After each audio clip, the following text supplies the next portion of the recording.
أعوذ بالله من الشيطان الرجيم. Assalamualaikum warahmatullahi wabarakatuh. Innal hamdalillah nahmaduhu wa nasta'inuhu wa nastaghfiruh wa na'udzu billahi min shururi anfusina wa min sayyiati a'malina may yahdihillahu fala mudhillalah wa may yudlil fala hadiyalah. Asyhadu an la ilaha illallah wahdahu la syarikalah wa asyhadu anna Muhammadan abduhu wa rasuluh. Allahumma shalli ala Muhammadin wa ala alihi wa sahbihi ajma'in. Raditu billahi robba wa bil islami dina wa bi Muhammadin nabiyya wa rasulah. Ma'asyiral muslimin jamaah salat subuh rahimakumullah. Marilah kita bersama-sama manjatkan puji syukur kehadirat Allah Subhanahu wa taala atas segala limpahan rahmat dan nikmat yang diberikan pada kita semua. Pagi ini kita diberikan kenikmatan oleh Allah bisa melaksanakan salat subuh secara berjamaah. Ma'asyiral muslimin, mohon maaf saya akan sedikit memberikan pencerahan tentang sholat. Ada sebuah pengalaman yang menarik tatkala perjalanan dari Juanda menuju Jeddah. Berangkat pukul 11, belum waktunya sholat zuhur, sudah terbang. Perjalanan 10 jam di pesawat. Tentunya jam 11 ya, jam 1, 2, 3, 4, 5, 6, 7, 8, 9 sampai sana jam 10.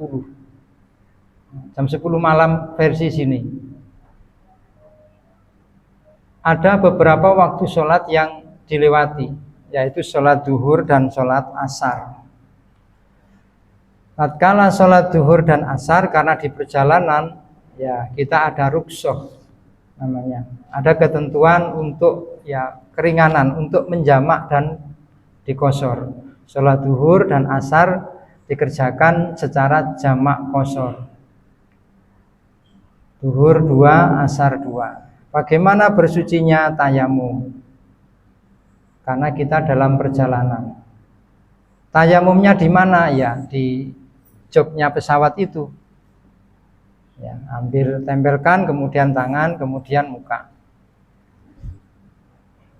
Untuk tayamum ada beberapa pendapat. 1 kali tayamum untuk 1 kali sholat. Jadi karena zuhur dan asar dua waktu sholat ya tayamumnya 2 kali. Ada yang berpendapat bisa untuk dua-duanya. Monggo bisa pilih yang mana. Jadi sholat zuhur dan asar di jamak qashar. Waktu maghrib. Waktu maghrib versi sini negara kita itu kita pukul 6 katakanlah. Ketika kita dalam perjalanan ke arah barat, pukul 6 belum waktunya maghrib. Pada waktu itu di pesawat yang HP-nya tidak dimatikan, terdengar azan maghrib versi Surabaya. Banyak para jamaah yang mau sholat maghrib karena jendela pesawat ditutup. Karena itu waktunya istirahat dan harus istirahat. Karena kalau tidak istirahat di pesawat nanti ngedrop. Karena sampai pagi nanti tidak tidur. Nah, ketika mau sholat maghrib, saya tegur ini seorang ibu-ibu, Bu, badhe sholat nopo jenengan? Sholat maghrib, Pak. Dereng wanci nih, bulu sadan Pak HP ku. Belum maghrib.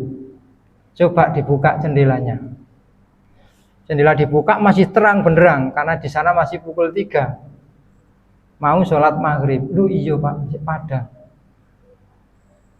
Nah, jamaah sekalian yang dirahmati Allah, umat Islam itu ada kewajiban sholat yang sudah ditentukan waktunya. Ya. Ada kewajiban sholat yang waktu-waktu itu sudah ditentukan.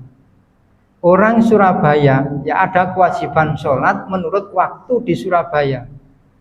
Orang Aceh ada kewajiban sholat menurut waktu Aceh, waktu setempat.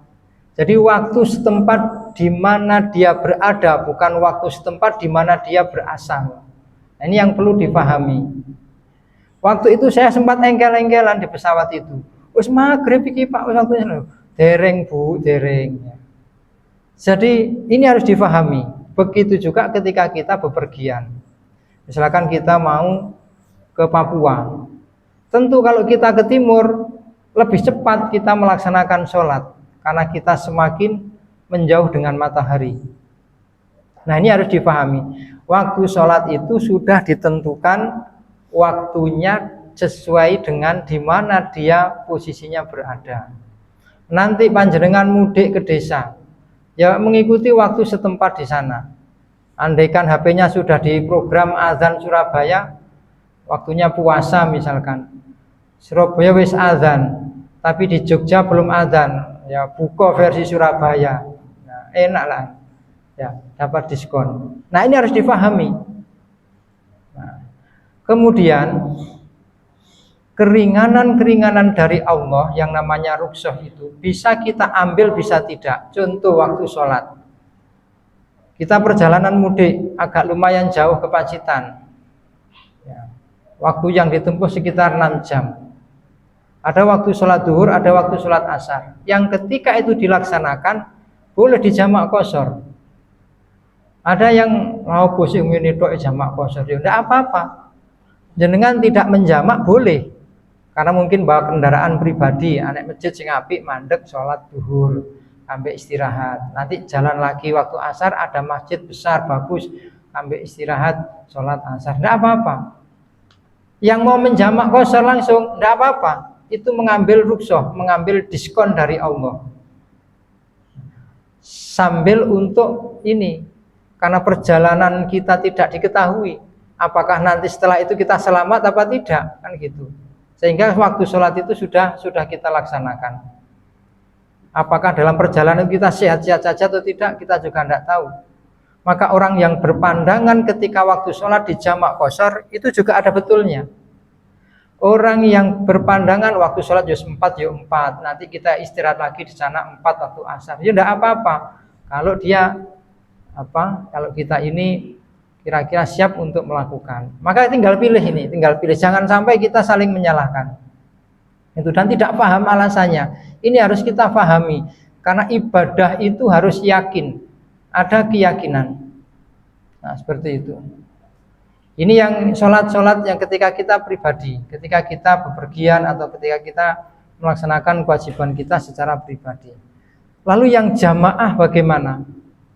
Ketentuan sholat berjamaah itu juga sudah diatur. Karena sholat itu sudah ditentukan waktunya. Waktu duhur, ya kita sholat duhur. Waktu asar, ya sholat asar. Jangan sampai waktu duhur, waktu asar kita masih sholat duhur. Apakah ada seperti itu? Ada, banyak. Waktunya duhur, waktunya asar masih mau sholat duhur. Karena ketika duhur meremehkan, engko ai seperti itu. Nah, mohon ini diperhatikan, karena waktu sholat itu sudah ditentukan waktunya. Ini mohon maaf, biasanya ibu-ibu, Bu, kalau jenengan ada panggilan azan sama ada panggilan HP, mana yang didulukan? Ayo jawab. Pasti HP yang didahulukan. Panggilan azan, segera ingat kepada Allah. Ono panggilan HP itu kok koncone, sing diangkat yang mana? Mau jenengan ke kamar mandi atau ke tempat wudhu ambil wudhu atau angkat HP, pasti ngangkat HP. Nah, ini ya godaan sekarang, setan itu tidak medeni saiki, Bu. Setan itu setan kotak itu. Ya. Dan itu sering menjerumuskan kita. Jadi ketika ada panggilan azan tidak segera menunaikan, tapi justru asik. Nah, ini banyak sekarang ini, mohon maaf ibu-ibu. Ini ada banyak ya sekarang ini istri-istri yang durhaka kepada Allah, kepada suaminya. Ketika megang HP asik betul, sampai dipanggil suaminya enggak ngereken. Sing dilus-lus HP ini. Ya. Kan sekarang modelnya touchscreen, dilus-lus. Tapi nek bojone kok mulai kerja kesel gak ndang dilus-lus. Nah, kadang dipijeti HP tambah. Nah, ini perlu diluruskan. Padahal seorang ibu itu mencari pahala sangat-sangat mudah sekali. Lebih gampang daripada seorang suami. Sholat, apalagi sholat asar ibu-ibu ini sering ditunda-tunda. Ya, saya paham betul.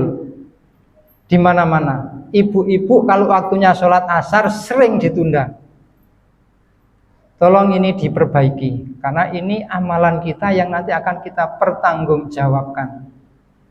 Engko ae, tak ngulek bumbu dhisik. Mari ngulek bumbu engko sik ana maneh sing dilakoni. Mari wis jam 5 bingung. Lu ya wis jam 5 durung salat asar. Nah, ini supaya mari kita perbaiki salat kita. Nah, yang kedua ini tentang salat berjamaah. Salat berjamaah itu ada ketentuannya. Shaf yang pertama itu untuk laki-laki dewasa, untuk bapak-bapak. Ketika ada anak-anak itu shaf yang paling belakang, maka pembatas shaf laki-laki dan perempuan itu ya anak-anak dengan anak-anak. Anak-anak laki-laki, anak-anak perempuan yang paling depan. Shaf yang paling utama untuk ibu-ibu yang dewasa adalah yang paling belakang. Kalau misalkan ibu-ibu ini ada 2 shaf, ya nanti anak-anak atau yang agak muda di shaf yang depan. Sehingga antara anak-anak dan anak jadi pembatas yang dewasa. Lalu bagaimana dengan imam? Imam itu diangkat untuk diikuti. Maka ketentuan jadi imam itu amat sangat banyak. Salah satunya banyak hafalannya, fasih bacaannya. Shaf pertama, mohon ini saya luruskan. Shaf pertama yang di belakang imam bertanggung jawab atas imam yang ada di depannya. Manakala imam salah, maka shaf yang jamaah makmum yang pas di belakangnya imam bertanggung jawab untuk mengingatkan. Maka di Arab Saudi itu ada, kalau panjenengan lihat itu kan ada rombongan imam. Ada imam yang mimpin sholat, di belakangnya itu ada 4 atau 5. Itu punya keahlian sendiri-sendiri. Jaga kalau imamnya tadi keliru bacanya. Maka di sini sering saya dengarkan ya, kalau subuh terutama, yang betul kan bukan yang pas di belakangnya imam tapi di sana. Maka minta tolong yang punya hafalan banyak, kalau bisa pas di belakang imam, sehingga bisa membetulkan imam ketika imam lupa. Imam itu ya tetap manusia, ada salahnya, ada yang lupa. Maka jamaah makmumnya itu berkewajiban untuk mengingatkan. Nah, yang faham tentang itu minta tolong yang pas di belakang imam, sehingga tidak jauh-jauh. Kalau jauh-jauh nggak dengar imamnya, salah tetap terus saja. Tapi kalau pas di belakangnya, insya Allah akan dekat dan faham. Nah, ini ketentuan untuk sholat berjamaah. Jadi ya ini memang ketentuan Bapak Ibu. Jadi mari kita laksanakan bersama-sama. Kemudian yang jadi imam, kalau mau jadi imam itu kan harus melihat makmumnya. Dilihat, oh makmumku ada yang duduk di kursi, makmumku ada yang tidak kuat berdiri, makmumku ada yang usianya sudah renta. Nah, ini harus paham. Jangan sampai surat yang dibaca itu panjang, akhirnya makmumnya resah. Cik dowoi, sikilku wis kotekan nek ngadeg. Nah, ini harus paham. Tapi kalau jenengan sholat sendirian, mau 1 surat Al-Baqarah rakaat pertama silahkan. Kalau sholat sendirian, rakaat kedua surat Ali Imran silahkan sampai subuh, tidak apa-apa. Kalau sholat sendirian. Tapi kalau berjamaah, nah ini harus paham imam. Nah, ini supaya tidak terjadi keresahan, karena beberapa masjid itu ya kadang sholatnya itu panjang-panjang, mari sholat pada gembreng jamaah itu ayatnya. Nah, jadi ini Bapak Ibu ketentuan-ketentuan yang perlu kita pahami, sehingga ketika kita ini beribadah secara sendirian kita paham. Ketika kita bepergian, oh memang harus begini. Jadi tidak ragu-ragu ketika kita beribadah. Ketika kita berjamaah di masjid, oh ketentuannya seperti ini, sehingga kita ini diminimalisir melakukan kesalahan-kesalahan. Demikian, ada kurang lebihnya mohon maaf. Assalamualaikum warahmatullahi wabarakatuh.